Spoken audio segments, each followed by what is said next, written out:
Shalom. Shalom. Salam sejahtera buat saudara-saudaraku sekalian. Senang sekali bisa berjumpa dengan saudara lewat kanal YouTube PKS CFMU ini. Saya sangat bersyukur kepada Tuhan atas kepercayaan yang Tuhan berikan buat saya untuk membagikan, untuk men-sharingkan kebenaran firman Tuhan. Kiranya Tuhan Yesus memberkati pelayanan mimbar ini, saudaraku. Mari, sebelumnya kita berdoa, kita memohon pimpinan Tuhan. Terpujilah Engkau Bapa yang baik. Hamba menyerahkan seutuhnya pelayanan mimbar ini hanya ke dalam tangan-Mu. Kiranya Allah Roh Kudus melawat hamba-Mu, memberkati hamba-Mu, dan melawat kami semua. Dalam nama-Mu Tuhan Yesus, hamba-Mu berdoa. Amin. Saudara-saudara, tema khotbah pada hari ini, penderitaan yang membawa kebahagiaan. Saya ulangi, penderitaan yang membawa kebahagiaan. Mendasari tema khotbah ini, saya mengajak saudara-saudara membaca kitab Injil Matius pasal 5 ayat 10 sampai 12. Saya bacakan buat saudaraku sekalian, demikian. Berbahagialah orang yang dianiaya oleh sebab kebenaran, karena merekalah yang empunya kerajaan surga. Berbahagialah kamu jika karena aku kamu dicela dan dianiaya, dan kepadamu difitnahkan segala yang jahat. Bersukacita dan bergembiralah, karena upahmu besar di surga. Sebab demikian juga telah dianiaya nabi-nabi yang sebelum kamu. Saudara-saudaraku, pada umumnya orang nggak mau menderita. Pada umumnya orang ingin menjauh dari penderitaan. Bahkan kalau perlu, penderitaan itu, yang namanya penderitaan itu dengan segala bentuknya, benar-benar jauh dari kehidupannya. Mengapa saudara? Mengapa orang tidak suka penderitaan? Mengapa orang bahkan ingin menghindar dari penderitaan? Sebab penderitaan itu identik dengan kesukaran. Penderitaan itu identik dengan kesulitan. Penderitaan itu identik dengan segala keadaan yang tidak enak, yang bahkan mungkin menyengsarakan hidupnya. Karena itu sangat logis kalau kebanyakan atau pada umumnya orang tidak ingin mengalami hal ini. Namun saudaraku sekalian, mengapa firman Tuhan justru berkata sebaliknya? Firman Tuhan berkata, berbahagialah orang yang dicela. Berbahagialah orang yang dianiaya. Berbahagialah yang kepadanya difitnahkan segala yang jahat. Kenapa firman Tuhan berkata demikian? Apakah celaan? Apakah fitnahan?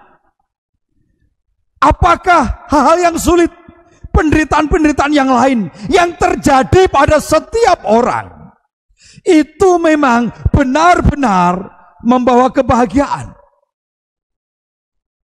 Tentu tidak. Alkitab berkata tidak. Tidak semua penderitaan membawa kebahagiaan. Apalagi kalau penderitaan itu terjadi karena kesalahannya, karena dosa, dan lain-lain. Jelas itu penderitaan yang tidak akan membawa kebahagiaan. Kalau demikian halnya saudaraku, apa maksud penderitaan di sini? Penderitaan apa yang melaluinya membawa kebahagiaan? Dari teks yang kita baca hari ini saudaraku, Ada dua jenis penderitaan.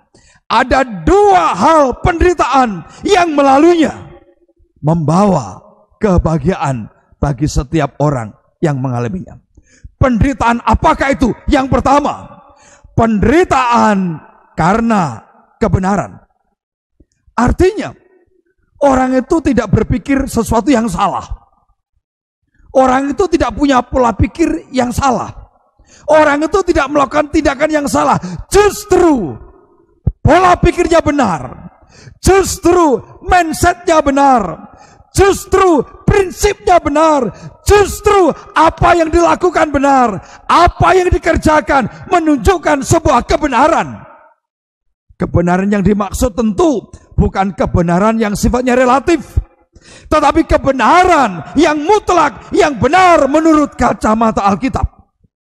Namun saudaraku, justru karena pikirannya benar, karena prinsipnya benar, karena apa yang dilakukan benar, justru mendatangkan kesulitan, mendatangkan kesukaran, mendatangkan persoalan, mendatangkan masalah bagi dirinya.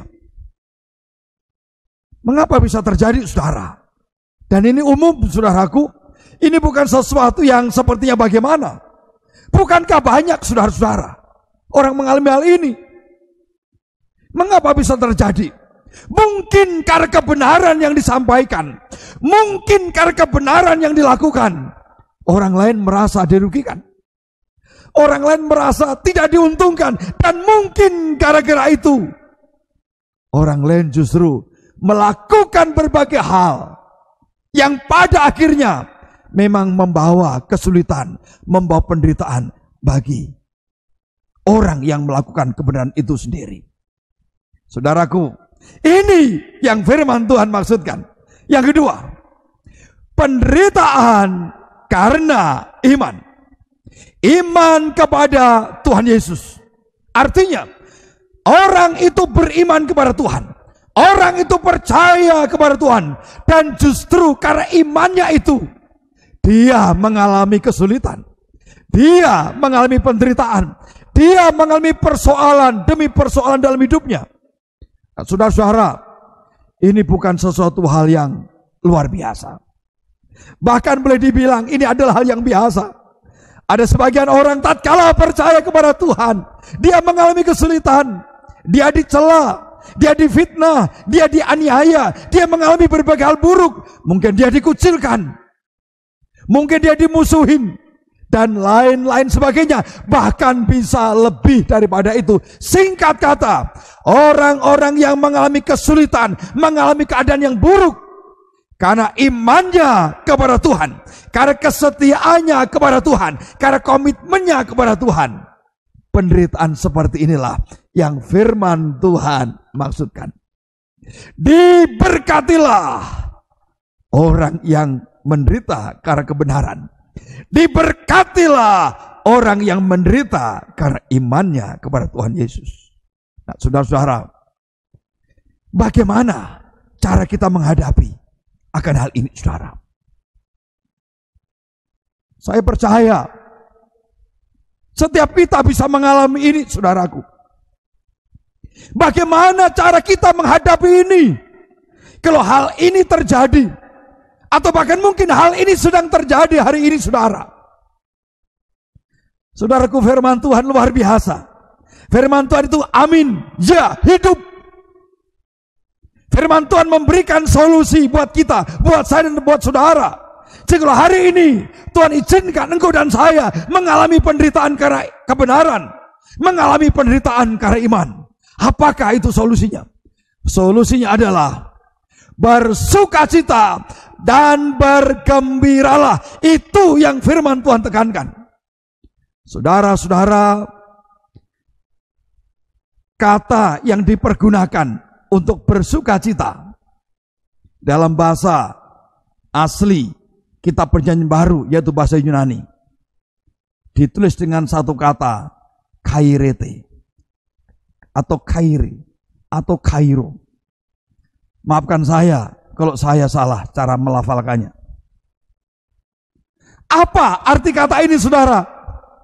Kata ini juga dipergunakan tatkala orang-orang Majus mencari bayi Yesus. Karena menurut pengetahuan mereka yang mereka dapatkan dari perbintangan yang mereka kuasai, akan ada raja yang akan dilahirkan. Karena itu mereka cari itu, saudara. Dan sampai akhirnya mereka ke Bethlehem. Saudaraku, pada saat mereka melihat bintang, yang berarti dengan munculnya bintang itu, raja baru tadi itu sudah dilahirkan. Bagaimana mereka begitu bersukacita. Orang Majus itu begitu bersukacita. Kata bersukacita ini memakai istilah yang sama, saudara.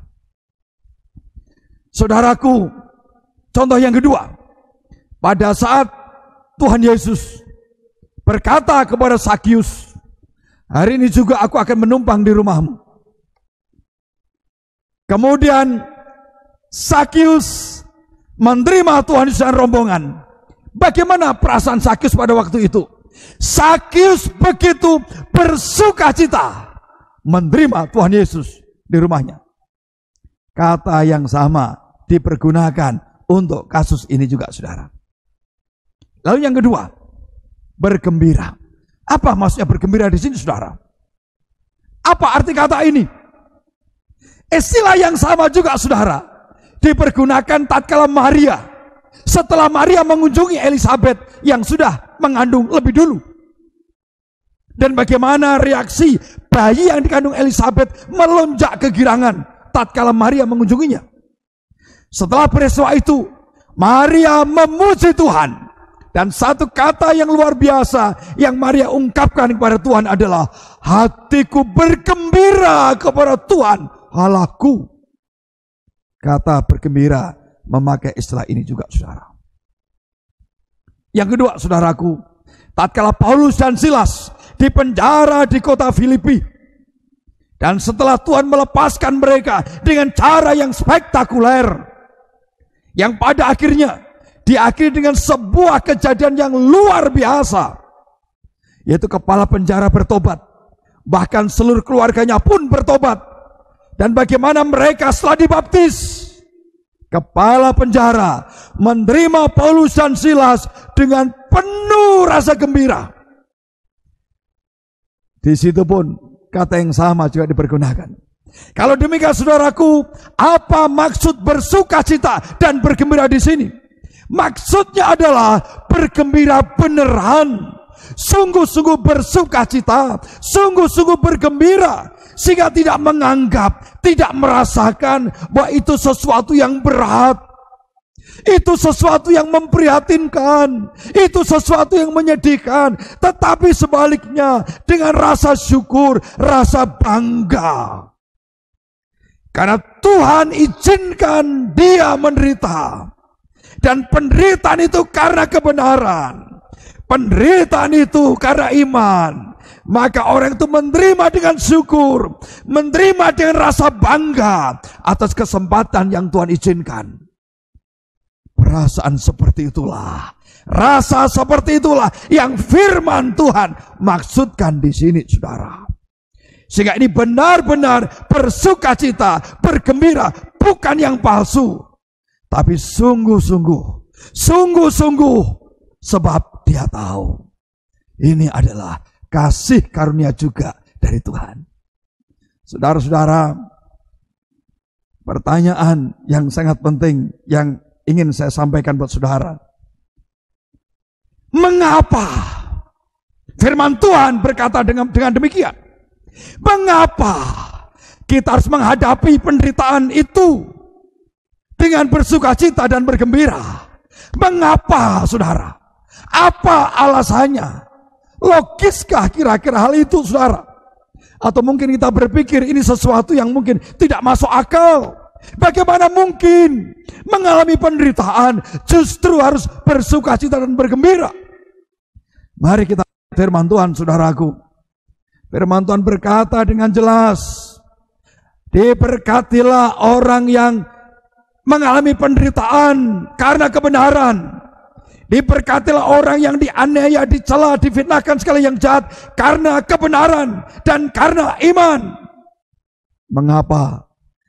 Pertama, karena besar upahmu di surga.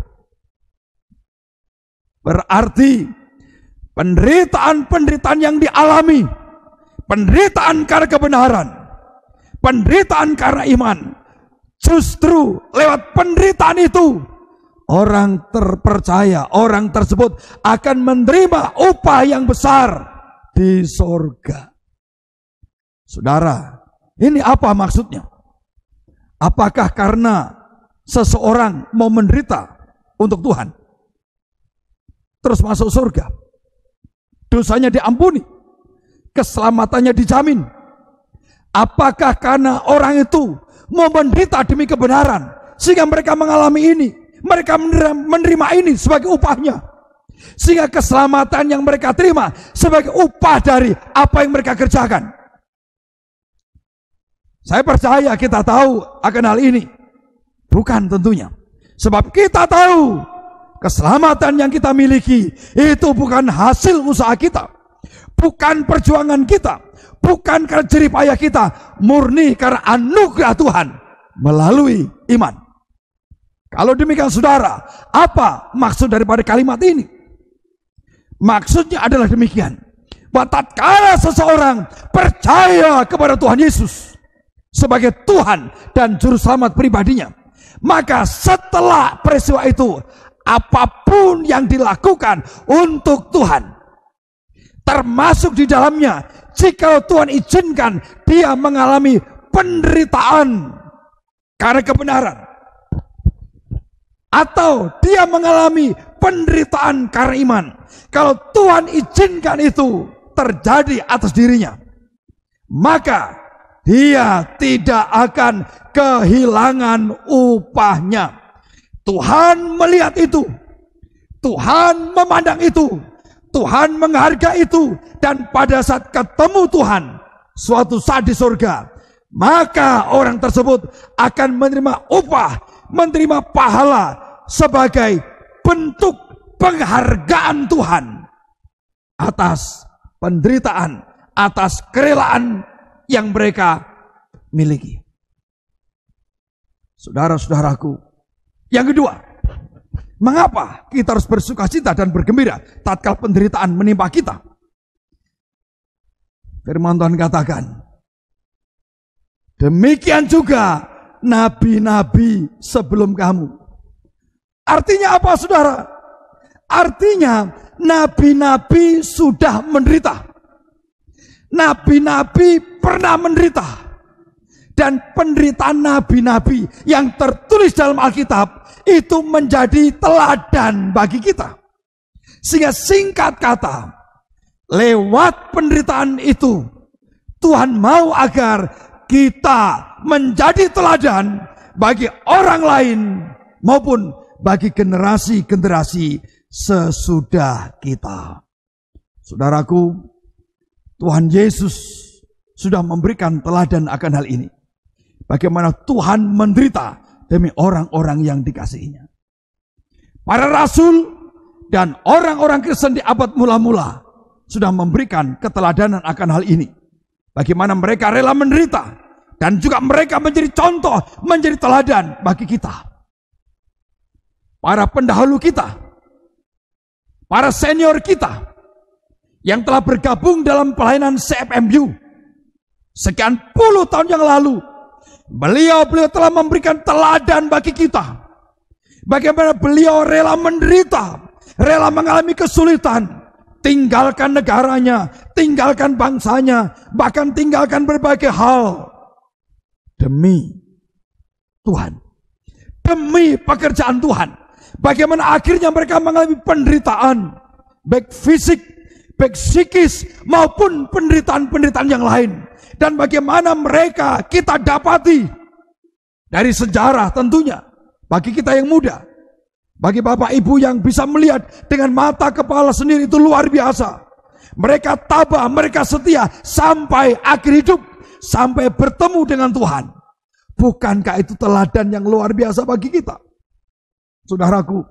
Dan coba kalau kita lihat penderitaan kita sekarang, samakah dengan penderitaan mereka? Tidak, bukan. Mereka begitu menderita, tetapi mereka tabah, mereka kuat, mereka setia sampai akhir. Dan bukankah ini teladan yang baik bagi kita?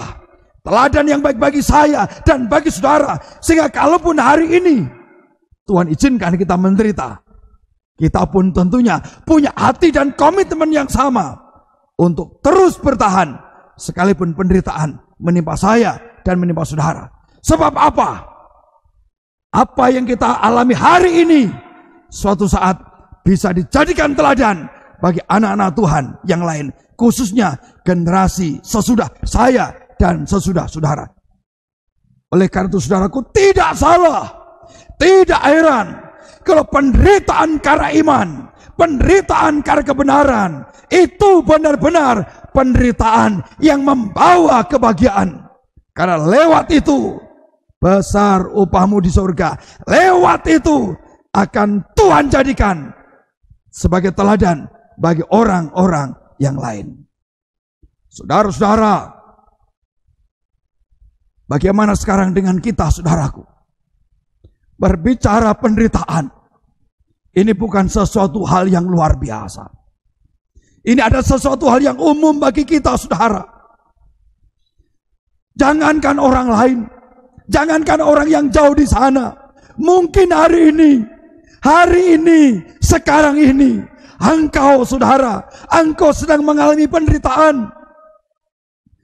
Mungkin karena kebenaran yang kau lakukan, karena pikiran yang benar yang kau miliki, karena prinsip yang benar yang kau miliki, karena semua tindakanmu yang semuanya kau lakukan demi menjaga kebenaran, demi menjunjung kebenaran.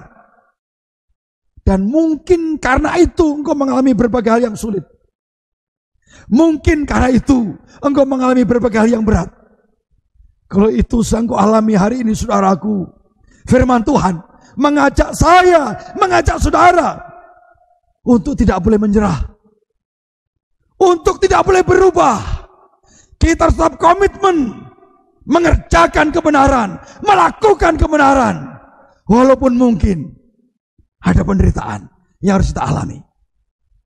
Kita tidak boleh mundur akan hal ini, saudara. Sebab kenapa? Jerih payah kita nggak mungkin sia-sia.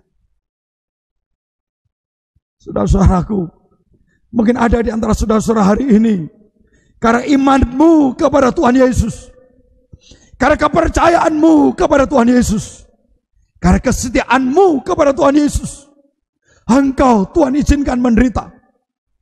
Engkau Tuhan izinkan mengalami kesulitan. Mungkin kau difitnah gara-gara itu. Mungkin kau dikucilkan gara-gara imanmu. Mungkin kau dicela gara-gara imanmu.